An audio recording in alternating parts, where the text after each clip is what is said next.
وقت کی کل ہواؤں سے بغاوت کی ہے، چاہے ملک میں شہبانوں کا معاملہ آیا ہو، چاہے بافسن اور چلڈرن بل کا معاملہ آیا ہو، یا آج ظالمانہ اور غیر منصفانہ وقت کا قانون آیا ہے، ہمارا شریعہ کھڑی تھی، کھڑی ہے اور انشاءاللہ کھڑی رہے۔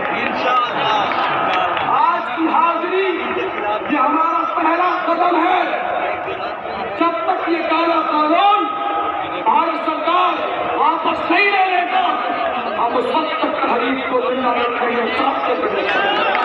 یاد رکھیے، میری زندگی کا مقصد تیرے دین کی سرفرازی، میری زندگی کا مقصد تیرے دین کی سرفرازی۔ میں اسی لیے مسلمان، میں اسی لیے نمازی۔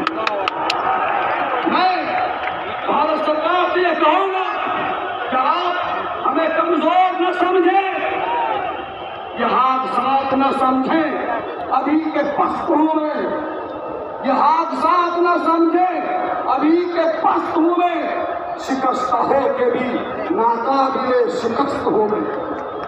ہمارا شریعت جب آواز دے گی کیا مجمع قیادت کی آواز پر، امیر شریعت کی آواز پر، تمہارا دلی تک کا سفر کرنے کے لیے تیار